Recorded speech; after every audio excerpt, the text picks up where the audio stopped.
నమస్తే, welcome to nationalist hub. Lebanon, సిరియాలో ముందుగా మనందరం చూసాం. వరుసగా పేజర్ పేలుళ్ళు జరిగాయి. ఈ పేలుళ్ళలో వందల మంది గాయపడ్డారు, 9 మంది చనిపోయారు. 24 గంటలు గడవక ముందే మరోసారి వాకీ టాకీలు పేలుళ్ళు జరిగాయి. ఈ పేలుళ్లలో సుమారుగా 14 మంది చనిపోయారు, మళ్ళీ వందల మంది గాయపడినటువంటి పరిస్థితి.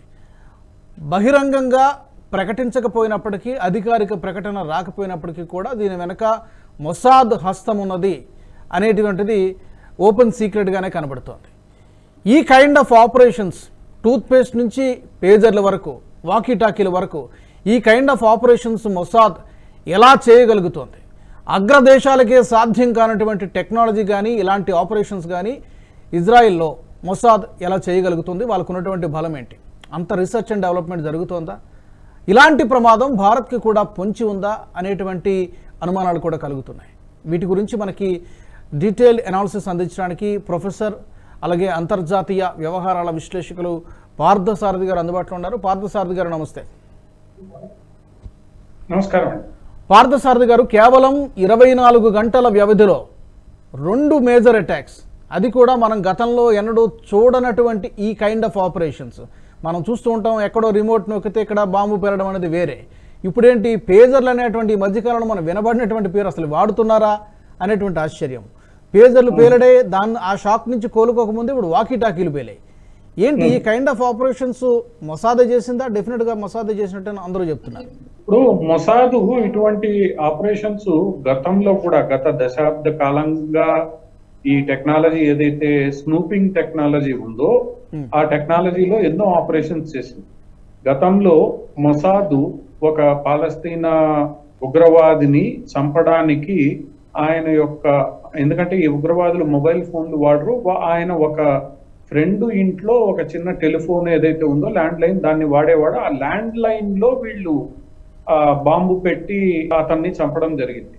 సో ఇలా కమ్యూనికేషన్ డివైజెస్ ని ట్రాక్ చేయడము, కమ్యూనికేషన్ డివైజెస్ ని ఉపయోగించుకోవడం ఇజ్రాయెల్ ఎప్పటి నుంచో చేస్తోంది. గతంలో కూడా ఇరాన్ యొక్క ఒక అణుశక్తి కేంద్రాన్ని పూర్తిగా నిర్వీర్యం చేయడానికి కూడా ఇజ్రాయెల్ గూఢచార సంస్థ మొసాదు, సిఐఏతో కలిసి అక్కడ ఉన్న కంప్యూటర్స్ లో మాల్వేర్ చూపించి ఆ మొత్తం న్యూక్లియర్ వ్యవస్థని వీళ్ళు నిర్వీర్యం చేశారు. దాంతో ఇప్పటికీ ఇరాన్ కు అణుశక్తి దేశంగా అది అణుబాంబును తయారు చేయలేకపోతుంది. సో ఇటువంటి టెక్నాలజీ మన దేశంలో కూడా ఇటీవల కాలంలో మనం పెగాసిస్ అనే సాఫ్ట్వేర్ గురించి చాలా విన్నాం. హైదరాబాద్ లో కానీ, అంటే తెలంగాణలో కూడా కొంత వాడారని, ఆంధ్రప్రదేశ్ లో వాడారని, దేశంలో వాడారని పలువురు రాజకీయ నాయకులు ఈ సాఫ్ట్వేర్ గురించి ప్రస్తావించారు. సుప్రీంకోర్టు కూడా వెళ్లారు. ఆ పెగాసిస్ తయారీ చేసిన సంస్థ కూడా ఇజ్రాయిల్దే.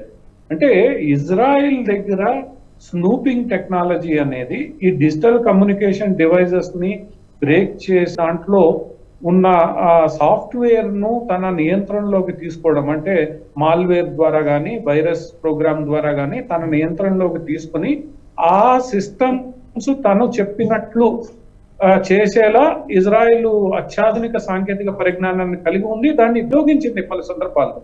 ఇప్పుడు కొత్తగా ఇదేదో, కాకపోతే ఈసారి ఇజ్రాయెల్ చేసింది ఏంది అని అంటే, భారీ ఎత్తున అతి పెద్ద సంఖ్యలో ఆ నెట్వర్క్ ని నిర్వీర్యం చేయడం అనేది ఈసారి ఇజ్రాయెల్ చేసింది. ఇప్పుడు ఇజ్రాయెల్ కి ఇలాంటి టెక్నాలజీ ఉందని తెలిసే హిజ్బుల్లా గానీ, సిరియాలో తీవ్రవాదులు గానీ, మన హమాస్ గానీ ఎవరు మొబైల్స్ వాడకుండా, అందుకనే వాళ్ళు ఎంతో పురాతనమైన ఈ పేజర్ టెక్నాలజీని వాడతారు. కాకపోతే ఈ పేజర్ టెక్నాలజీని వాడిన ఈ పేజర్లు కూడా ఈ రోజు డిజిటల్ డివైజెస్ గా మారాయి. ఒకప్పుడు ఈ పేజర్లు ఎనలాగ్ టెక్నాలజీతో పనిచేసేవి. ఎనలాగ్ టెక్నాలజీని బ్రేక్ చేయడం అంత సులభం కాదు. అవి ఫర్మ్వేర్, అంటే ఆ డివైజెస్ లో మ్యానుఫ్యాక్చరింగ్ టైంలో వచ్చిన సాఫ్ట్వేర్ మాత్రమే ఉంటుంది. ఆ సాఫ్ట్వేర్ ని అప్డేట్ చేయాలంటే మళ్ళా మ్యానుఫ్యాక్చరర్ దగ్గరికి వెళ్ళాలి. మన దగ్గర ఈవీఎంల చర్చ అప్పుడు కూడా ఇదే అంశం వచ్చింది. కానీ ఎప్పుడైతే ఆ డివైస్ డిజిటల్ డివైస్ గా మారి వేరే డివైస్ తో అది కమ్యూనికేట్ చేయగలిగే కేపబిలిటీని సాధిస్తుందో అప్పుడు దాన్ని ఈజీగా మనం బ్రేక్ చేయొచ్చు. Any computer scientist who is capable of writing A malware are virus can break in to the network. ఇది చాలా సులభమైన ప్రక్రియ. అది ఆ సాఫ్ట్వేర్ ఏమిటి అనేది తెలుసుకోవడం ఇజ్రాయెల్కి పెద్ద కష్టమేం కాదు. ఇప్పుడు 10,000 పేజర్లు వాళ్ళు ఎక్కడి నుంచి కొన్నారో గూఢచారి సంస్థ ఈ సులభంగా తెలుసుకోవచ్చు. తెలుసుకున్న తర్వాత అక్కడ ఆ సంస్థ అందించే ఏదైతే సాఫ్ట్వేర్ ఉంటుందో దాన్ని చేజిక్కించుకోవడం పెద్ద కష్టమైన పనేం కాదు. ఒక్కసారి సాఫ్ట్వేర్ చేతికి వచ్చిన తర్వాత ఈ డిజిటల్ కమ్యూనికేషన్ డివైజెస్ లోకి చొరబడడం ఇజ్రాయెల్ లాంటి దేశానికి అత్యంత సులభం. ఇజ్రాయెలే కాదు, చైనాలో హ్యాకర్స్ కూడా ఈరోజు అత్యంత సురక్షితమైన బ్యాంకింగ్ వ్యవస్థల్లో కూడా వచ్చేస్తున్నారు. ఈ విషయంలో ఇజ్రాయెల్ ఈజీగా ఆ వ్యవస్థల్లోకి చొరబడింది, దాన్ని తన నియంత్రణలోకి తెచ్చుకుంది. ఎప్పుడు కావాలంటే అప్పుడు దాన్ని ఇది చేయగలిగింది, కంట్రోల్ చేయగలిగింది. పార్థసారథి గారు, స్పైయింగ్ విషయంలో అమెరికా రష్యాలు కూడా మొసాద్ కంటే వెనకబడే ఉన్నాయి అని చెప్తూ ఉంటారు. అంటే అంత రీసెర్చ్ అండ్ డెవలప్మెంట్ జరుగుతోందా అంత ఇజ్రాయెల్లో ఈ పర్టికులర్గా ఈ ఇజ్రాయెల్లో మొట్టమొదటి నుంచి అండి. ఇజ్రాయెల్ కొన్ని విషయాల్లో ఇప్పుడు ఇజ్రాయెల్ ఐరన్ డోమ్ టెక్నాలజీ కావచ్చు, ఇజ్రాయెల్ బోర్డర్ ఫెన్సింగ్ ఏదైతే ఆర్టిఫిషియల్ ఇంటెలిజెన్స్ యూజ్ చేసి వర్చువల్ బోర్డర్ ఫెన్సింగ్ ఏదైతే ఉందో, మన దేశం కూడా ఈ పాకిస్తాన్ బోర్డర్ లో కొంత దాన్ని ఇంప్లిమెంట్ చేసే ప్రయత్నం చేసింది. ఈ బోర్డర్ ఫెన్సింగ్ కానీ, ఆర్టిఫిషియల్ ఇంటెలిజెన్స్ బేస్డ్ ఈ స్నూపింగ్ టెక్నాలజీస్ కానీ, ఈ మాల్ కానీ, ఈ వైరసెస్ కానీ, ఈ హ్యాకింగ్ కి సంబంధించిన టెక్నాలజీస్ కానీ, కమ్యూనికేషన్ గైడెన్స్ బేస్డ్ సిస్టమ్స్ కానీ, వీటన్నింటిలోనూ ఈ రోజు ప్రపంచంలో చాలా అగ్రగామి దేశం ఇజ్రాయెల్. అమెరికా రష్యాల దగ్గర కన్నా కూడా అత్యంత ఆధునికమైన వ్యవస్థలు ఇజ్రాయెల్లో ఉన్నాయి. ఎందుకంటే ఇజ్రాయెల్కి మొట్టమొదటి నుంచి చుట్టూ శత్రువులే కాబట్టి తన్ని తాను సంరక్షించుకోవడానికి మనుషుల కన్నా కూడా టెక్నాలజీ మీద ఇజ్రాయెల్ ఎక్కువ ఆధారపడింది. ఎందుకంటే ఇజ్రాయెల్ భారతదేశం లాగా 100 కోట్లకు పైబడిన జనాభా ఉన్న దేశం కాదు. అది ప్రతి మనిషి ప్రాణం విలువైంది కాబట్టి ఇజ్రాయెల్ మొట్టమొదటి నుంచి ఈ సాంకేతిక పరిజ్ఞానాన్ని వినియోగించుకోవడంలో ముందంజలో ఉంది. ఆ విషయంలో ప్రపంచంలో ఏ దేశం కూడా కొన్ని విషయాల్లో ఇజ్రాయెల్ తో పోటీ పడలేదు. ముఖ్యంగా స్నూపింగ్ కానీ, వైరసెస్ కానీ, మాల్వేర్స్ అటాక్ కానీ, లేదా కమ్యూనికేషన్స్, నావిగేషన్స్ సంబంధించిన విషయాల్లో కానీ ఇజ్రాయెల్ అనేది అత్యాధునిక సాంకేతిక పరిజ్ఞానాన్ని కలిగి ఉంది. ఇజ్రాయలీ సంస్థలు ఈ విషయంలో ప్రపంచంలో ఉండే భద్రతా సంస్థలన్నిటికీ కూడా తమ సాఫ్ట్వేర్ అందజేస్తాయి. అలా మన దేశానికి వచ్చిందే పెగాసిస్ కూడా. ఒక టాప్ మోస్ట్ ఇంకా దాన్ని కొట్టేవాడే లేడు. టాప్ మోస్ట్ క్వాలిటీ ఉన్న ప్రొడక్ట్స్ ఈ రోజు ఇజ్రాయెల్ కంపెనీలు అమ్ముతాయి. మన భారతదేశం కూడా రక్షణకు సంబంధించిన కొన్ని అత్యాధునిక సాఫ్ట్వేర్లను, టెక్నాలజీస్ ని ఇజ్రాయెల్ నుంచి తీసుకుంటోంది. నైట్ విజన్ గాగుల్స్, ఇటువంటివి కొన్ని ఏవైతే కమ్యూనికేషన్ వార్ఫేర్ కి సంబంధించినవి ఉన్నాయో అవన్నీ కూడా ఇజ్రాయెల్ నుంచి తీసుకుంటాం. ఓకే, అయితే ఇప్పుడు ఒక కొత్త చర్చ ఏం నడుస్తుందంటే ఈ లెబనాన్లో, సిరియాలో జరిగినటువంటి ఈ ఎక్స్ప్లోజన్స్ తర్వాత, ఈ పేలుళ్ళ తర్వాత ఇది మనకు వేకప్ కాల్, భారత మిలిటరీకి ఇది వేకప్ కాల్. ఇలాంటి ప్రమాదం జరిగితే గనక ఎదుర్కోవడానికి భారత్ సిద్ధంగా ఉందా? అంత టెక్నాలజీ కానీ ఆ వ్యవస్థ కానీ మన దగ్గర ఉందా? ఎందుకంటే మనది చాలా పెద్ద దేశం, కోట్ల మంది, ఏమైనా నష్టం జరిగితే అది మనం ఊహకందన విధంగా ఉంటుంది. కాబట్టి అలాంటి ప్రమాదం ఫస్ట్ ఆఫ్ ఆల్ మన భారత్కి పొంచి ఉందా? ఒకవేళ ఉంటే తట్టుకోగలిగేటువంటి శక్తి, ఆ మెకానిజం మన దగ్గర ఉందా? భారతదేశానికి ఈ ప్రమాదం ఖచ్చితంగా ఉంది. ఈ రోజు ఇజ్రాయెల్ ఏదైతే చేయగలిగిందో చైనా వాళ్ళు దాన్ని అనుసరించగలరు, చేయగలరు. అందుకనే భారతదేశం ఈ అంశం మీద చాలా జాగ్రత్తగా ఉంది. ఒక విషయం మనం గుర్తుపెట్టుకోవాల్సింది ఏంటంటే భారతదేశంలో 5G టెక్నాలజీ ఏదైతే ఉందో ఆ 5G తర్వాత వచ్చే టెక్నాలజీస్ అన్ని కూడా దేశీయంగా తయారు చేసుకోవాలి తప్ప చైనా నుంచి లేదా చైనా పరికరాలు దిగుమతి చేసుకోవడం ద్వారా చేసుకోకూడదని భారత్ స్పష్టమైన వైఖరి తీసుకుంది. ఈవెన్ మన టెలికమ్యూనికేషన్ రంగంలో కూడా చైనా కంపెనీలు పాల్గొనకుండా భారతదేశం నిషేధం విధించింది. అదే అందరికీ తెలిసిన విషయమే. అలానే భారతదేశ సైన్యం ఏవైతే కమ్యూనికేషన్ ఎక్విప్మెంట్ ని వినియోగిస్తున్నాయో, ఏవైతే ఫోన్లను వినియోగిస్తున్నాయో అవేవి చైనావి కాకుండా చూసుకోవాలని సైన్యాధికారులకి ప్రైవేట్ ఫోన్ల విషయంలో కూడా భారతదేశం హెచ్చరికలు జారీ చేసింది. ఎందుకంటే ఈ రోజు మన దేశంలోకి వచ్చే యాపిల్ ఫోన్ కానీ ఇంకోటి కానీ అవన్నీ చైనాలో తయారైన ఫోన్లు ఎక్కువ. అందువల్ల ఏంటంటే అటువంటి ఫోన్లను చైనా సులభంగా మ్యానిపులేట్ చేయగలదన్న విషయాన్ని గుర్తించే మిలిటరీలో ఉన్న వాళ్ళు కానీ, భద్రతా బలగాల్లో ఉన్న వాళ్ళు కానీ ఇటువంటి విషయంలో వాళ్ళు ఉపయోగించే ఎక్విప్మెంట్, పర్సనల్ వ్యక్తిగత విషయాలకు సంబంధించి కూడా చైనాకు సంబంధించిన కమ్యూనికేషన్ వ్యవస్థను లేదా కమ్యూనికేషన్ పరికరాలను వాడకూడదని నిషేధం విధించింది. ఈ విషయంలో స్పష్టంగా భారతదేశం తన వైఖరి వెల్లడించింది. ఎక్కడైతే ఇటువంటి సిస్టమ్స్ ను వాళ్ళు కొంత మేర మ్యానిపులేట్ చేయగలరు అనుకుంటున్నారో వాటన్నిటిని కూడా భారతదేశం నిషేధించింది, జాగ్రత్తలు తీసుకోవడం మొదలుపెట్టింది. ఈ రోజు 6G తదుపరి టెక్నాలజీస్ అన్ని కూడా మన దేశంలోనే తయారవుతున్నాయి. వాటిల్నే మనం వినియోగించుకుంటున్నాం తప్ప అమెరికా నుంచో ఇంకో చోట నుంచో మనం దిగుమతి చేసుకోవడం లేదు. రెండోది, మన మిలిటరీ కమ్యూనికేషన్ సిస్టమ్ ఏదైతే ఉందో అది ఇండిపెండెంట్ ఆఫ్ మన సివిల్ కమ్యూనికేషన్ సిస్టమ్. ఆ మిలిటరీ కమ్యూనికేషన్ సిస్టమ్ మొట్టమొదటి నుంచి ఇటువంటి వాటికి దూరంగా సరైన భద్రతతో ఏర్పాటు చేసింది. దాంట్లో కొన్ని సందర్భాల్లో చైనీస్ కంపెనీస్ కి లేదా కొన్ని తైవాన్ కంపెనీలది కూడా తీసుకునే ప్రయత్నం జరిగినప్పుడు వాటిల్ని కూడా భారతదేశం ఈ రోజు అంగీకరించడం లేదు, వాటిల్ని కూడా నిషేధించింది. ఏదైనా పరికరాన్ని తప్పనిసరి పరిస్థితుల్లో ఉపయోగించాల్సి వస్తే దానికి ఖచ్చితంగా భారత ప్రభుత్వ నిపుణులు ఎవరైతే ఉన్నారో వాళ్ళు సర్టిఫై చేసి ఎన్ఓసి ఇవ్వాలి. ఇది ఒక అంశం. రెండో అంశము, ఇప్పుడు మనం ఇటీవల కాలంలో అమెరికన్ F-16s ఏవైతే పాకిస్తాన్కి ఇచ్చారో వాటి గురించి కొంత సమాచారం వింటున్నాం.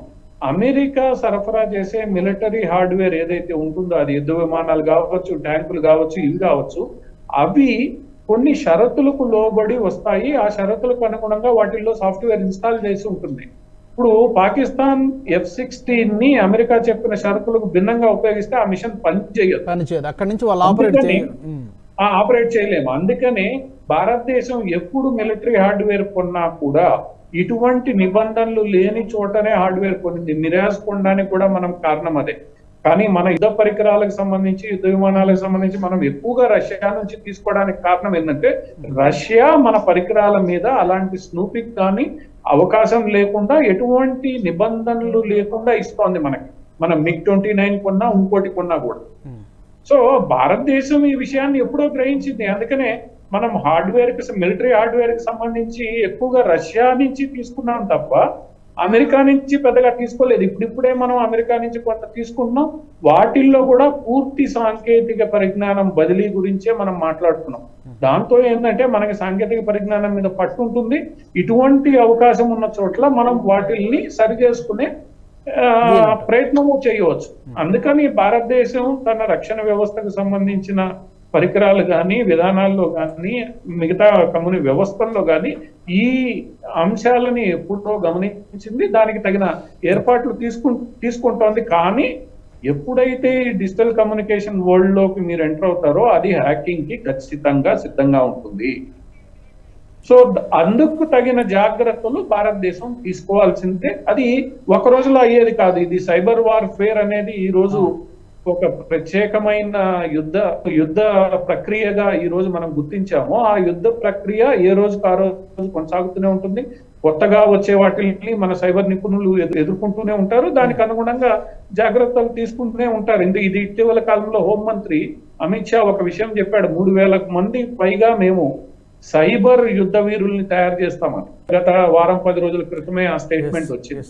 అందువల్ల ఏంటంటే భారతదేశం ఈ విషయం మీద దృష్టి కేంద్రీకరించింది. భారతదేశానికి సాయం చేయడానికి ఇజ్రాయెల్ లాంటి దేశాలు ఎప్పుడు వెన్నంటూ ఉండే. భారతదేశం కూడా ఈ ఐటీ రంగంలో ఈ రోజు ప్రపంచంలో అగ్రస్థాయి నైపుణ్యం కలిగి దేశంగా పేరు గడించి కాబట్టి ఈ జాగ్రత్తలు భారతదేశం తీసుకుంటుంది.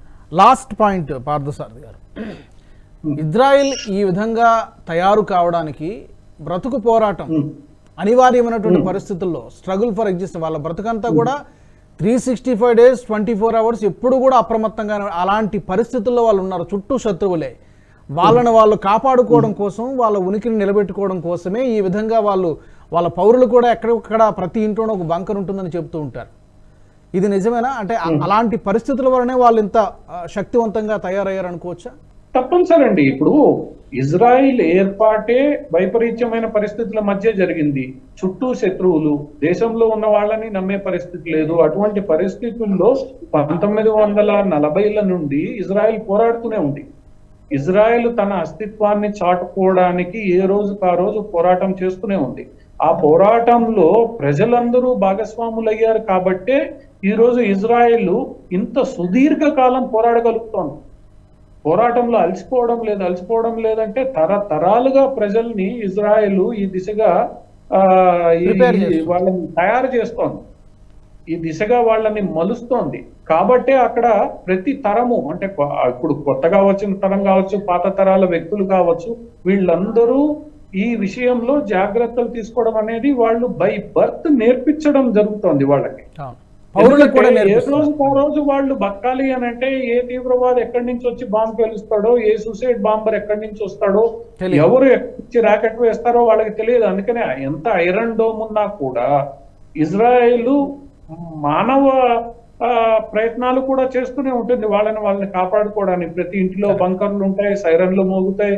ఇవన్నీ కూడా ద సెల్ఫ్ మేడ్ ప్రిపరేషన్స్ ఏవైతే ఉన్నాయో అవి ఇజ్రాయేలీల జీవితంలో భాగస్వామ్యం అయిపోయాయి. కాబట్టి ఇజ్రాయిల్ ప్రతి విషయంలోనూ ఈ జాగ్రత్తలు తీసుకుంటారు, ఎక్కడ కూడా అలసత్వం ప్రదర్శించరు. అలసత్వం ప్రదర్శిస్తే ఇప్పుడు మొన్న హమాసు దాడి ఏదైతే జరిగి 400 మంది చనిపోయారో, కొద్దిగా అలసత్వం ప్రదర్శించిన దానికి జరిగింది. అది ఒక సరిహద్దుకు దగ్గరగా అన్ని వేల మంది జమ అయ్యి మ్యూజికల్ ఈవెంట్ కి పాల్గొనడం అనేది అంటే కాస్త శాంతి ఉంది అన్న నేపథ్యంలో కదా వాళ్ళు చేసింది. అందువల్ల వాళ్ళకి ఖచ్చితంగా తెలుసు, మనకి శాంతి అనేది అంత సులభం కాదు, ఆ శాంతి దొరకడం కాదు, మనం బతకడానికి పోరాటం చేయాల్సిందే.